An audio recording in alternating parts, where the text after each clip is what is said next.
Hi friends, இன்றைக்கி நம்ம Nisha cooking சேனலில் பாதாம் வச்சு ஒரு ஹெல்த் ட்ரிங்க் தான் செஞ்சுருக்கேன். ஸோ இந்த பாதாம் ஹெல்த் ட்ரிங்க் வந்து காலைல நீங்கள் டீ காஃபிக்கு பதிலாக இதை எடுத்துக்கலாம். காலையில் நேரத்தில் வேலைக்கு போகிறவங்க, காலேஜ் ஸ்கூல் போகிறவங்க காலைல டிஃபனை கண்டிப்பாக அவாய்ட் பண்ணிவிடுவாங்க. ஸோ எடுத்துக்க மாட்டாங்க. அந்த மாதிரி ஆளுங்களுக்கு இந்த மாதிரி ஒரு ஹெல்த் ட்ரிங்க் நீங்கள் செஞ்சு கொடுத்தீங்கன்னா நாள் ஃபுல்லாக இது எனர்ஜியை கொடுக்கும். ஒன்று வந்து குழந்தைங்களுக்கு செஞ்ச கொக்கோ பவுடர் சேர்த்த ஹெல்த் ட்ரிங்க்கு, இன்னொன்று பெரியவங்க குடிக்கிறதுக்காக கொக்கோ பவுடர் சேர்க்காமல் செஞ்சது. அருமையாக இருக்கும், டேஸ்ட்டாக நல்லா சூப்பராக இருக்கும். இதை ட்ரை பண்ணி பாருங்கள். எங்கள் சேனல் லைக் பண்ணுங்கள், ஷேர் பண்ணுங்கள், சப்ஸ்கிரைப் பண்ணுங்கள், பெல் பட்டன் ஆன் பண்ணுங்கள், கமெண்ட் பண்ணுங்கள்.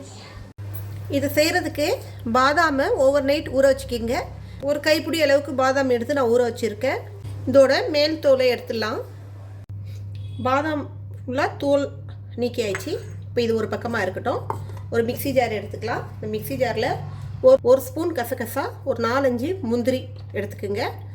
ஸோ கசகசா வந்து விருப்பம்தான், கசகசா விருப்பம் இல்லாதவங்க போட தேவையில்லை. இப்போ இதை வந்து நம்ம அப்படியே ட்ரையாகவே அரைச்சிட்டு வந்துடலாம். இப்போ இதை பவுட்ரு அரைச்சாயிடுச்சு. இது ஏன் ஃபஸ்ட்டு இந்த மாதிரி அரைக்க சொன்னேன்னா, கசகசா இந்த மாதிரி அரைக்கும் போது சீக்கிரமாக பவுட்ரு ஆகிடும். இப்போ இதோட நம்ம இந்த பாதாமும் சேர்த்துக்கலாம். இதையும் சேர்த்து அரைச்சிட்டு வந்துடலாம். நல்லா ஃபைன் பேஸ்ட்டாக அரைக்கணும். அரைக்கும் போது நமக்கு கொஞ்சம் தண்ணி தேவைப்பட்டுச்சுன்னா தண்ணிக்கு பதிலாக கொஞ்சம் பால் ஊற்றி அரைச்சிக்கலாம். இது இந்த அளவுக்கு நல்லா ஃபைனாக நல்லா பேஸ்ட்டாக அரைச்சாயிடுச்சு. பாதாம், முந்திரி, கசகசா எல்லாமே ஒன்றா சேர்த்து அரைச்சி எடுத்துகிட்டு வந்தாச்சு.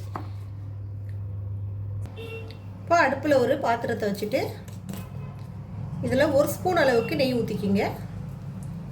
நெய் நல்லா காஞ்சி வரும்போது 1 ஸ்பூன் அளவுக்கு கோதுமை மாவு. ஸோ இப்போ வந்து வின்டர் சீசன்ன்றதுனால கோதுமை மாவில் செய்கிறோம். சம்மர் சீசனாக இருந்தால் கோதுமை மாவுக்கு பதிலாக 1 ஸ்பூன் அளவுக்கு ராகி மாவு எடுத்துக்கலாம். ஸோ கேழ்வரகு மாவு 1 ஸ்பூன் எடுத்துக்கோங்க. இப்போதைக்கு வின்டர் சீசனு கேழ்வரகு வந்து ரொம்ப கூலிங்கு, சாப்பிட்டோன்னா குழந்தைங்களுக்கு சளி கட்டும், சளி பிடிக்கும். ஸோ பெரியவங்களுக்கே சளி பிடிக்கும். ஏன்னா குளிர்ச்சியை தரக்கூடியதான் நமக்கு வந்து கேழ்வரகு மாவு. இப்போ அதனால் கோதுமை மாவு 1 ஸ்பூன் எடுத்தாச்சு. இப்போ இந்த கோதுமை மாவு கொஞ்சம் நெய்யில் வறுத்த பிறகு 1/2 லிட்டர் பால் இதில் ஊற்றிக்கலாம். பசும்பால் எடுத்திங்கன்னா 1/2 லிட்டர் ஊற்றிக்கிங்க. ஒருவேளை பாக்கெட் பாலாக இருந்தால் 1/4 லிட்டர் பாலுக்கு 1/4 லிட்டர் தண்ணியாக மிக்ஸ் பண்ணிக்கோங்க. இப்போ இதை நம்ம நல்லா அப்படியே கொதிக்க விடுவோம். ஸோ இதுலேயே பால் நல்லா கொதித்து வரணும். அதோட அந்த மாவு சேர்ந்து வெந்துடணும். பால் நல்லா கொதிக்க ஆரம்பிச்சிருச்சு. இப்போ இதில் கொஞ்சோண்டு ஏலக்காய் போட்டுக்கலாம். ஏலக்காய் பொடி ஃப்ளேவருக்காக. அடுப்பை நல்லா சிம்மில் வச்சுட்டு நம்ம அரைச்சி வச்சுருக்கிற இந்த பாதாம், முந்திரி, கசகசா பேஸ்ட்டை இதில் போட்டுக்கலாம்.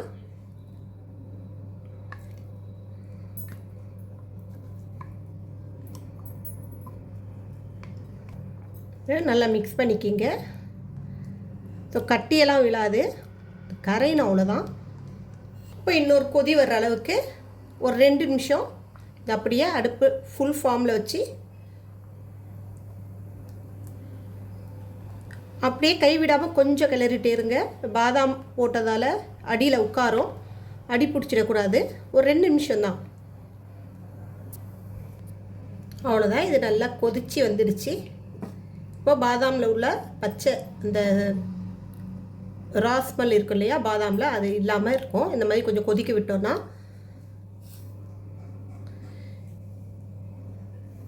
அவ்வளோதான். இப்போது ஸ்டவ் ஆஃப் பண்ணி விட்டுடலாம். நான் இதில் இனிப்புக்கு எதுவுமே சேர்க்கலை இன்னும். ஏன்னா நான் வந்து இப்போ நாட்டு சர்க்கரை தான் சேர்க்க போகிறேன். நாட்டு சர்க்கரையோ இல்லை நாட்டு பனங்கல்கண்டோ வெல்லமோ எதோ சேர்க்குறதா இருந்தாலும் பால் கொஞ்சம் ஆறின பிறகு தான் நம்ம சேர்க்கணும், இல்லாட்டி பால் திரிஞ்சு போயிடும். ஒருவேளை ஒயிட் சர்க்கரை உங்களுக்கு விருப்பம் இருந்துச்சுன்னா நீங்கள் இந்த பால் கொதிக்கும் போதே சர்க்கரையை போட்டு கொதிக்க வச்சுக்கலாம். கொஞ்சம் சளி பிடிக்காமல் இருக்கும். அந்த மாதிரி கொதிக்க வச்சிட்டிங்கன்னா. நான் இப்போ வந்து இதை கொஞ்சம் ஆற விட்ட பிறகு தான் சர்க்கரையை ஆட் பண்ண போகிறேன். அதுக்கு முன்னாடி இன்னொரு விஷயம் பண்ண போகிறேன். இதை நான் 2 பாதியாக பிரிக்க போகிறேன். ஒரு பாதி வந்து நம்ம பெரியவங்க சாப்பிட்றதுக்காக, இன்னொரு பாதி குழந்தைங்களுக்கு. பாதி தனியாக எடுத்து மீதி பாதி வச்சுருக்கேன். இந்த மீதி பாதியில் ஒரு அரை ஸ்பூன் அளவுக்கு கொக்கோ பவுடர் சேர்க்க போகிறேன். கொக்கோ பவுடர் ஏன் சேர்க்குறோன்னா, குழந்தைங்களுக்கு அப்படியே நம்ம இதை கொடுத்தோன்னா அவங்க அந்தளவுக்கு விரும்பி சாப்பிட மாட்டாங்க. இதில் கொஞ்சோண்டு கொக்கோ ஃப்ளேவர் வந்துச்சுன்னா, இந்த சாக்லேட் ஃப்ளேவர் இருந்துச்சுன்னா, அதை வந்து ஏதோ ஒரு நமக்கு வந்து சாக்லேட் ட்ரிங்க்ஸ் ஆட்டம் அவங்களுக்கு இருக்கும். இந்த நீங்கள் அப்படியே அவங்களுக்கு கொடுத்தீங்கன்னா ரொம்ப விரும்பி சாப்பிடுவாங்க.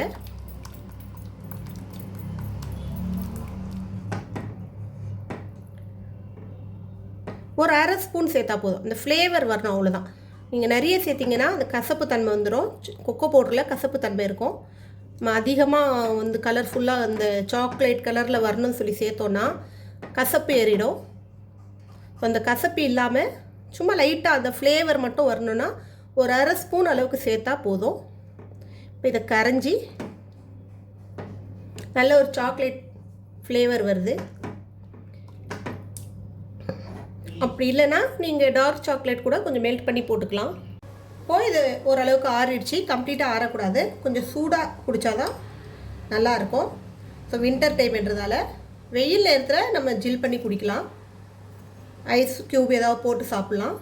இப்போ இதில் எனக்கு தேவையான அளவு நாட்டு சர்க்கரை சேர்த்துக்கிறேன். ஸோ எந்த அளவுக்கு நமக்கு இனிப்பு தேவையோ அந்த அளவுக்கு சர்க்கரையை சேர்த்துக்கலாம்.